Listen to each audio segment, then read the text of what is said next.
This bird sure likes to chirp.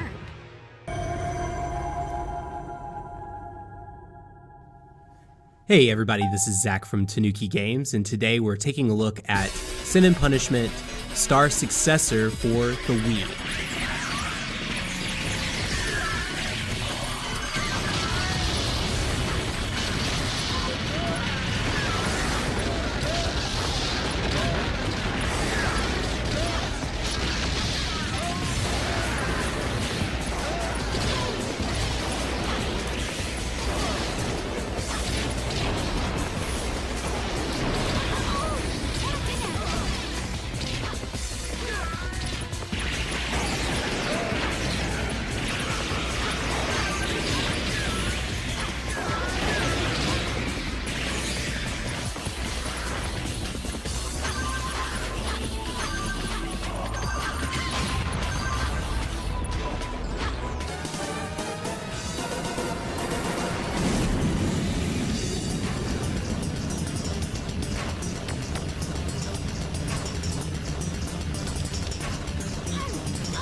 Sin and Punishment is a bullet hell style game, and it's from Treasure, who is one of the most hallowed bullet hell game creators.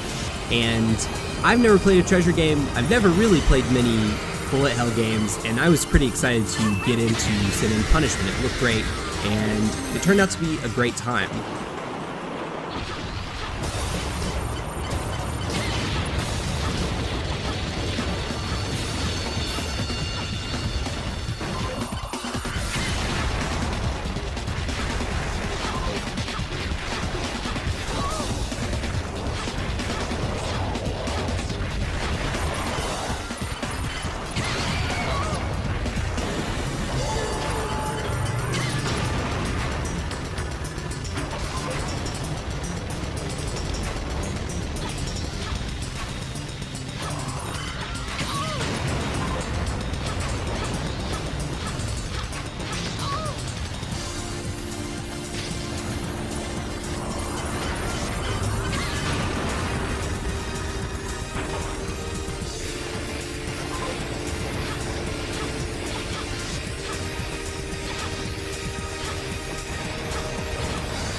Sin and Punishment follows two characters, Issa and Kachi, and Issa is some sort of monster and Kachi's some sort of not human.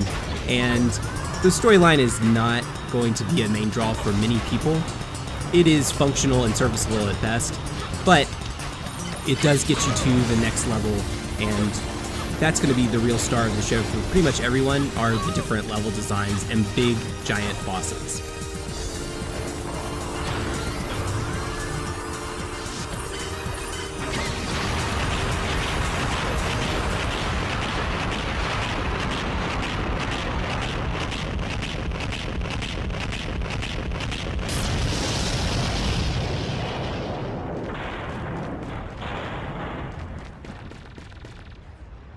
So I was wrong about the tunnel. How'd they know we'd use it? And then this machine attacks us? Something's fishy. You know, I bet the Nebulocs are behind this. Yeah. Hey, Issa, do you know why they're hunting me?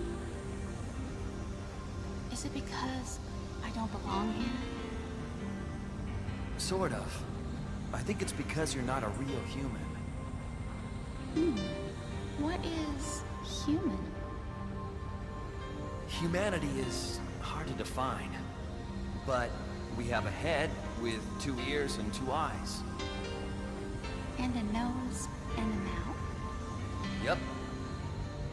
And a body with 2 arms?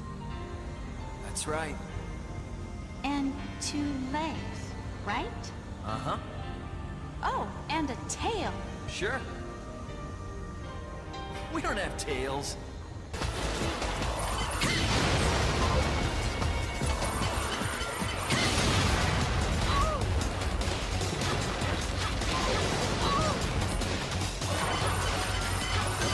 The game is pretty tough.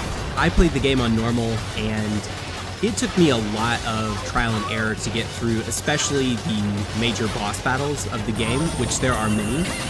I was, however, really surprised by just the variety of the visuals and the locations.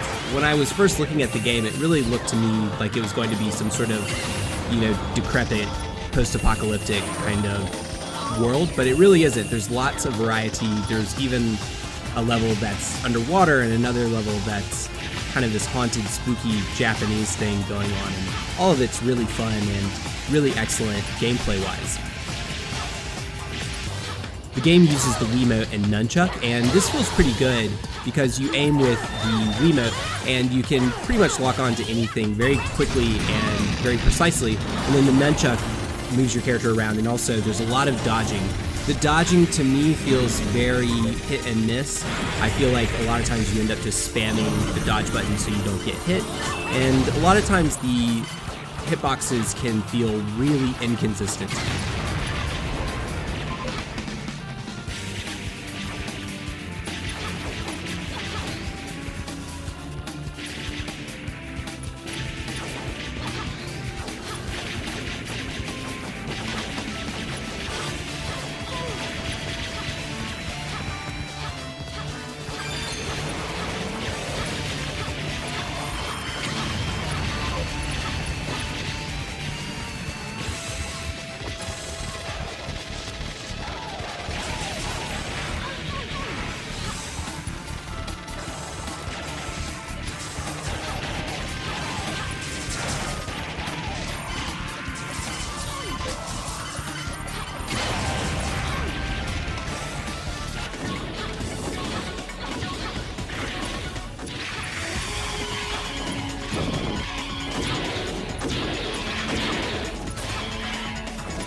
The biggest gripe I have with Sin and Punishment is actually the final boss. It is just impossible. I spent about 2 days trying to beat him for this review and literally could not do it. If you play this game, I would actually play it on easy, and someday I probably will play it on easy just to see the end of the game, but it was extremely frustrating to not be able to beat the boss, and it didn't feel like the rest of the game where you can figure out the patterning and eventually get it. This last part just felt impossible to me, and I would only caution play the game on easy because to me it was just really a huge letdown not to be able to beat the game at the very, very end of it. Sin and Punishment is a very inexpensive game. It can be found for, I think I picked up my copy for around $10, and it's totally worth that. You just need to know that when you're going into it that it is pretty hardcore, especially for a platform like the Wii that many people assume is just kind of for kids games. It's really a challenge, and I would highly recommend you play it. If you've actually beaten the game, let me know what you think in the comments below. If you never could get through the last boss, you can commiserate with me.